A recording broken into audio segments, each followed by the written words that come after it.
Gao Ping, it's a great privilege for me to be able to speak to you from across the world. I believe you're in Chengdu right now. Is that correct? That's right, Mark. It's a Great. pleasure to see you again and talk to you. Absolutely. I have nothing but the fondest memories of the work that you wrote for Orchestra Wellington as part of your composer in residence, and that is, of course, the Wild Cherry Tree, which is a symphonic song cycle, actually, for two male voices. And it's an exquisite piece. In fact, I've got some of the score here while I speak to you. Before we begin, I just want to say a couple of things to the people that are watching this. You worked at Canterbury University, at the New Zealand School of Music. You've written works for many New Zealand groups and artists such as Michael Houston, New Zealand Trio, String Quartet, what have you. You got your DMA, your Doctor of Musical Arts at the University of Cincinnati. You won the 2003 Oros Composition Prize, and you are currently the professor at the Conservatory of Music at the Capital Normal University. And I believe that's in Beijing, is that right? That's in Beijing, that's right.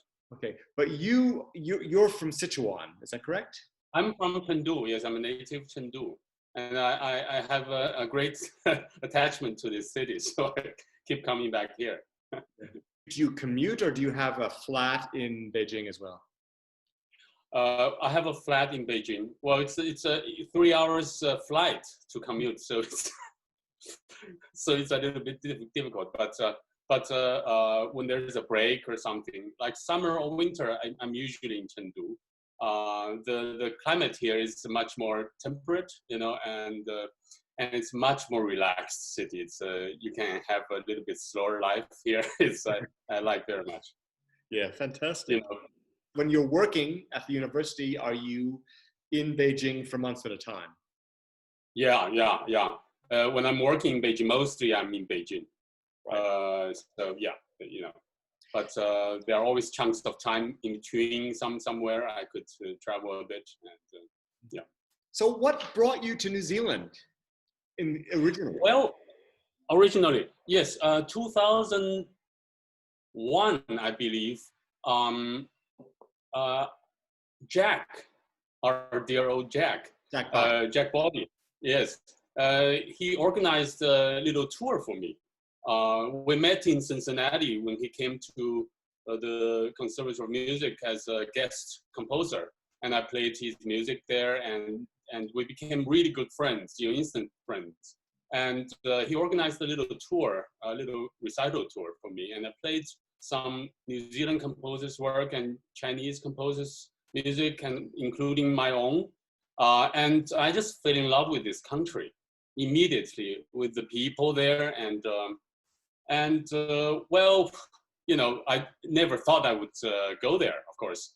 But then there was this job at Canterbury came up, and I received some emails from friends asking me whether I would like to apply. So I did, and I was very lucky.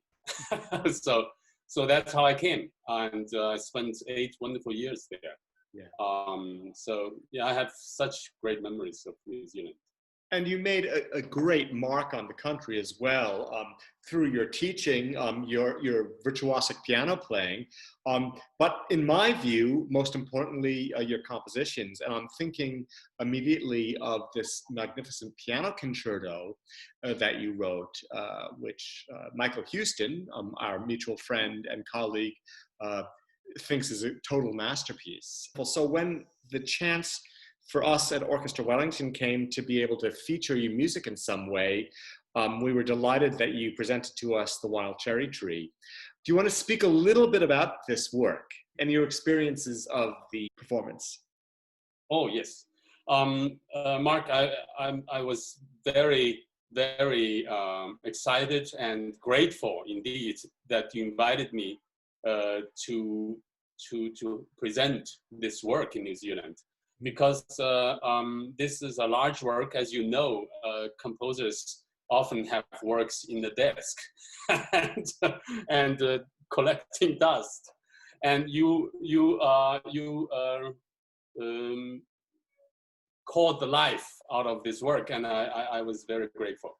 The experience at the premiere was very exciting. You know, I was very nervous when I got there because I don't know if it's going to work. Maybe there'll be some problems in the score, and indeed there were. And but we got through it, and it's a difficult work.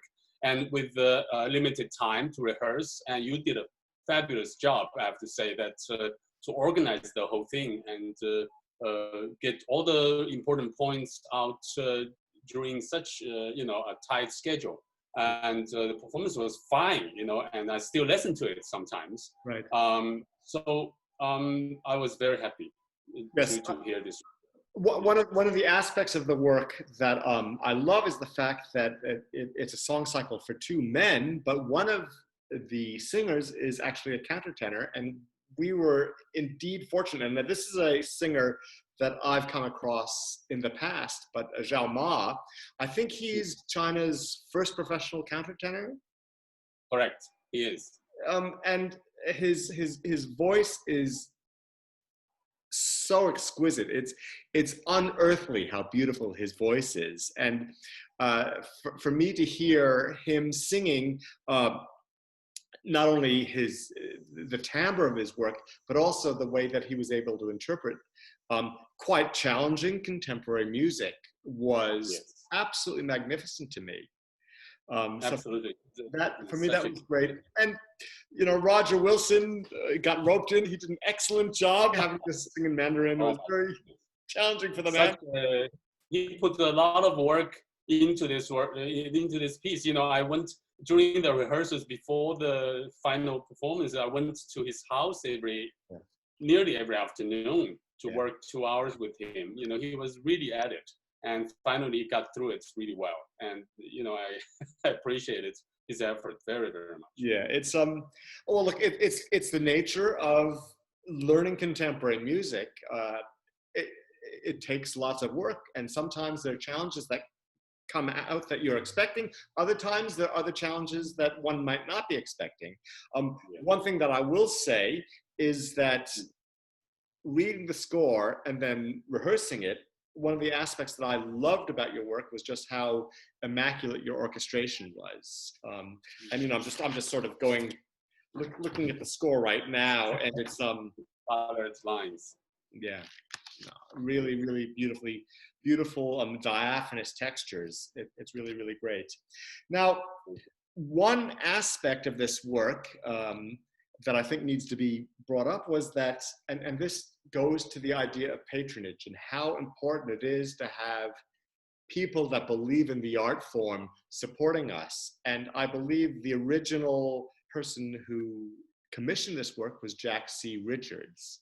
Jack has been a really great supporter of New Zealand music, as we all know it, and also a great supporter of myself as a composer.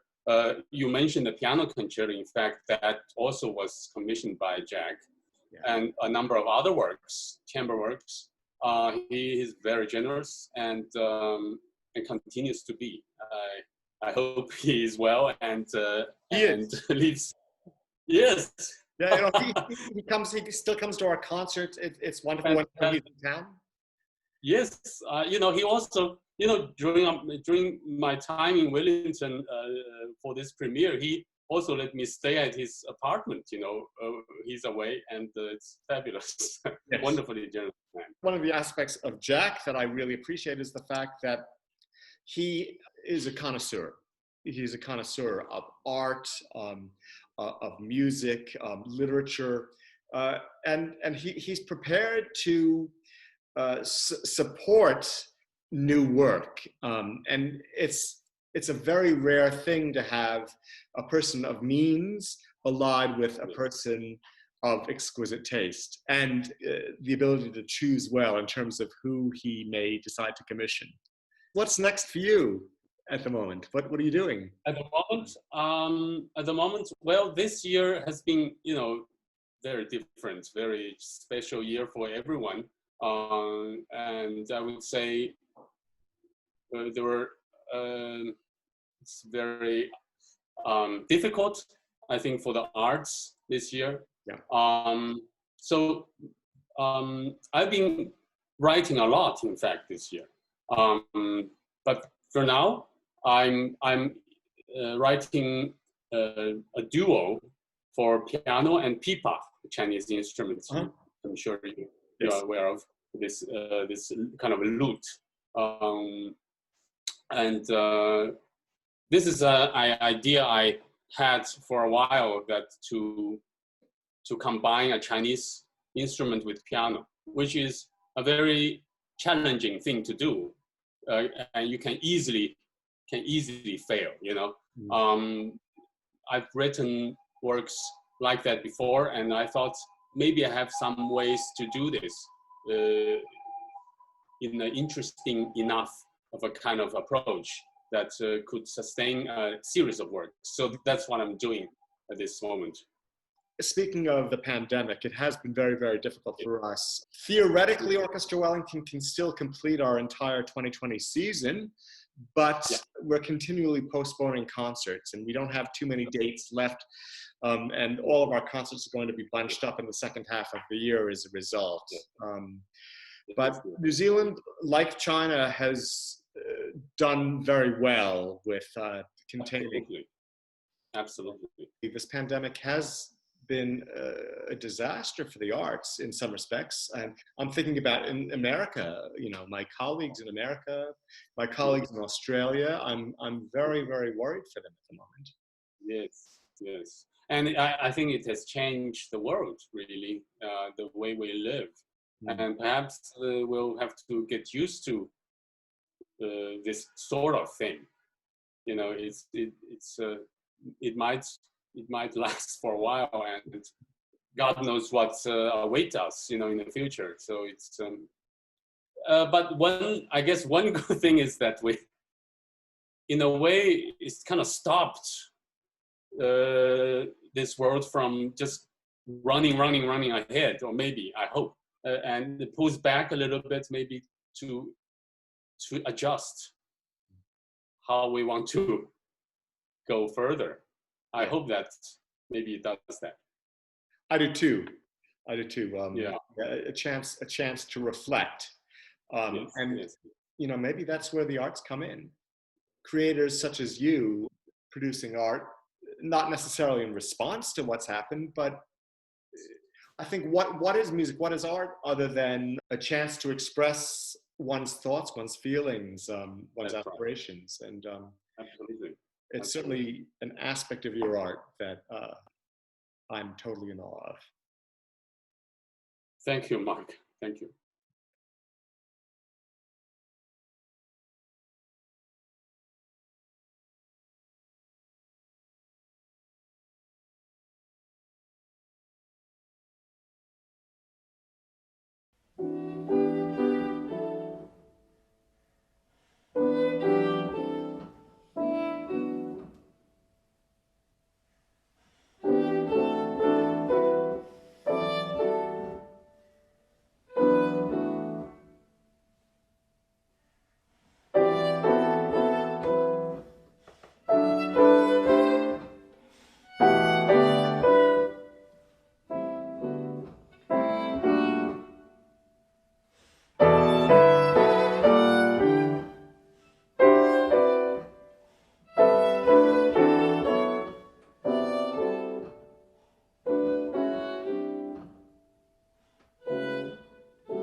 you.